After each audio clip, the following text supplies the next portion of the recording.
How to live with integrity when shortcuts look easier. Integrity. This is a difficult one and an interesting concept to explore. In this video, we'll share 3 ways that you can apply integrity in your day-to-day actions in life, work and business. Hi, I'm Sam. I'm the co-founder of Kingdom Impact Lab along with my wife Tatum, and we are actively researching and trying to help people around the world apply Christlikeness to their day-to-day lives in work, business, family, health, finances. And we want to provide practical solutions, practical things you can do every day to make you one step closer to Christlikeness in everything that you do.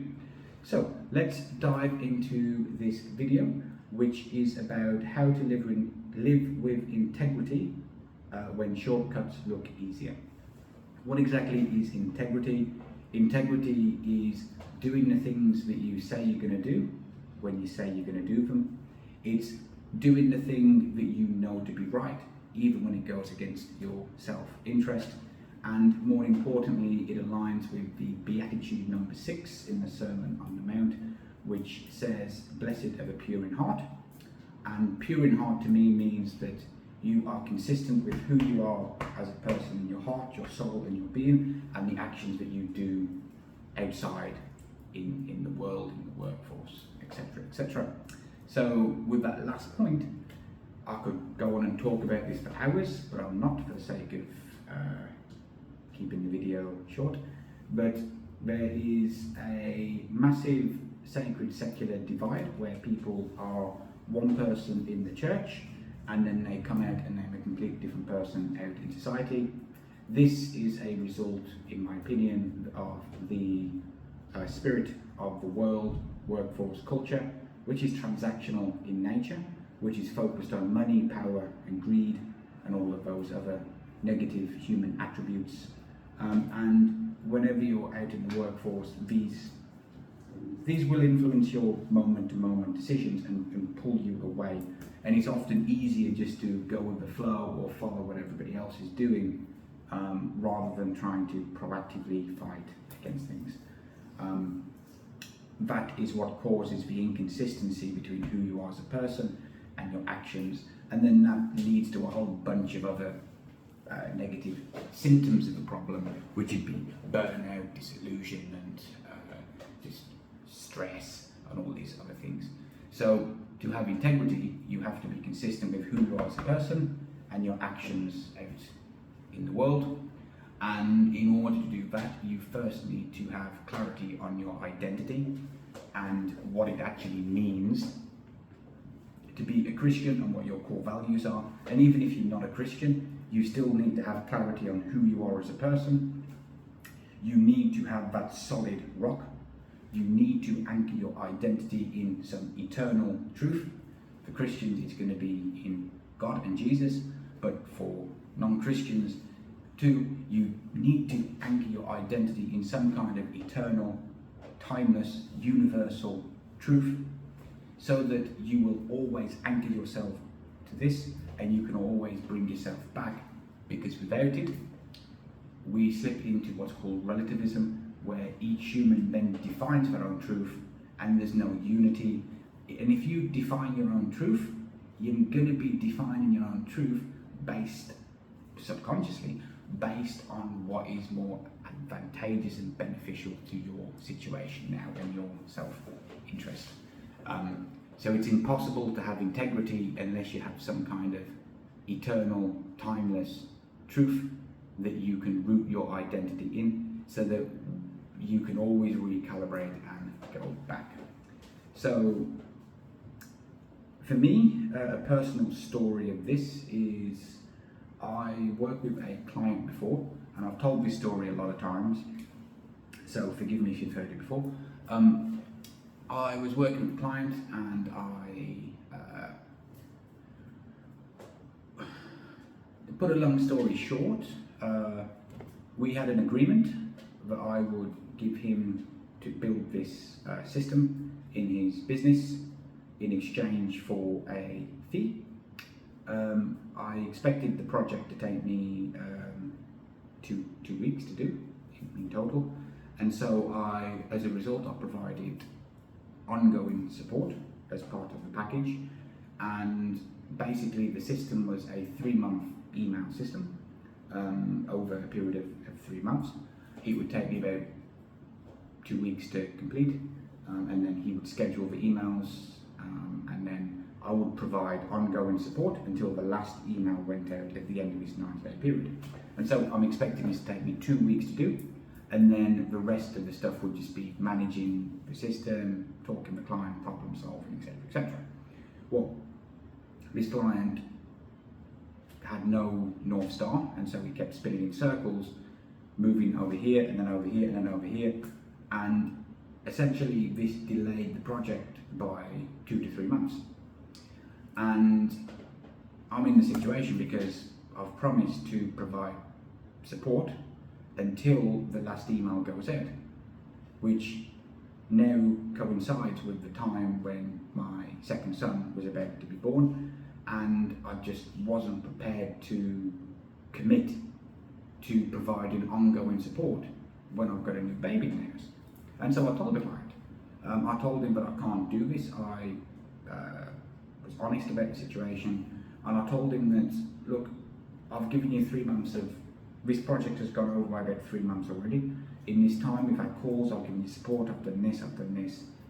With the remaining balance, let's just give me 50% and then I'll be happy. And he wouldn't. He said, I paid you for these specific deliverables, you haven't given me, I'm not paying you the fee, you haven't given me what you promised.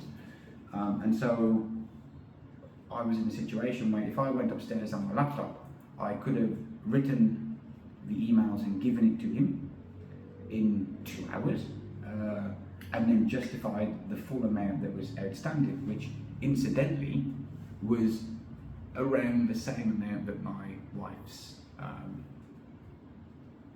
cesarean procedure was going to cost, and with everything involved in giving birth. And I could have, in 2 hours, I could have come upstairs, given him everything, sent it over to him, told him, this is what you need to do, schedule it here, do this, do this, do this. I could have said, I can't provide you with a 3-month support because this has gone on for 3 months, I've got the baby coming, blah, blah, blah. And I could have justified 100% of the full fee in 2 hours. But I didn't. I said to him that as a result of you changing direction in your business, the system and the assets that I'm going to deliver to you, you're not going to get a return on investment from them. You've changed direction, you've changed focus. It's not, this assets now, as a result of you changing your direction and focus, will not give you the results I promised, and I'm not going to do it. It's not the right thing to do. And so I walked away then with 0% of the outstanding fee after pretty much 3 months of ongoing support, and it was painful to do because we needed the money, but I did it. It went against my own self-interest big time, put us in financial stress and under financial pressure, but as a result of me doing that, some good things came out of it. I definitely got 10 times more value in wisdom than I did in any potential monetary gain that I gave up. And the second benefit was that, well, he had a baby recently while I was working with him, his first one, and he flew from from Australia to Mexico to visit his in-laws so they could see the baby, which is a pretty long trip. And he told me that his son was great on the plane, no problem, and all of this stuff, which as a result of me working with him and showing compassion and interest and, you know, being patient with him when he went on that trip, it actually inspired us to go back to England so my parents could meet the baby as well. So if I hadn't have foregone my fee from that client and I would have not had integrity, I don't think we'd have gone back to England to see my parents in the summer, and they wouldn't have met the baby. So that's what happened as a result of me staying consistent to my values. So let me share with you three practical ways that you can apply this, and these all directly relate to the story that I just told you as well. So the first is you need to have honest communication. Be honest and transparent about what you can do, what's expected in the situation you're in, what you're going to deliver, and just be open and transparent about it. The second one is always be transparent about the costs, what's involved, what the expectations are, and the third one is having consistent character, and that is being consistent means you act in a way that's consistent with who you are here and what you do on the outside all the time. You aim to be pure in heart in what you do. And circling back to the point I made at the start of the video is, you need to know your identity, and you need to anchor your identity in something timeless, universal, and eternal. Because if you don't, you don't have that solid foundation that is unchanging. Instead, you define your own standard, which will align with your own self-interests, even if it's not the right thing to do. So, back to the story with the client. If this was in the times when I was operating before I became a Christian, I can guarantee that I would have set myself a standard and said, well, I've already given this guy 3 months of my time, he hasn't paid me, I absolutely am going to go and do these emails in 2 hours and justify the fee that he's paid me, because I've already given him my time. It's up to him if he uses it or not. I've done my job, I've lived up to my side of the agreement.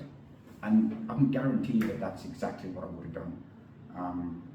Because I would have set my own standard for this situation, instead of having something that is timeless, eternal, universal, never changing. So I can actually look at things and say, yeah, I probably didn't do the right thing there. You know, I'm probably not doing the right thing in this situation. So then you can recalibrate back, as opposed to you setting your own standard and recalibrating to that, which will align in your own self-interest. Okay, that's all. See you next time.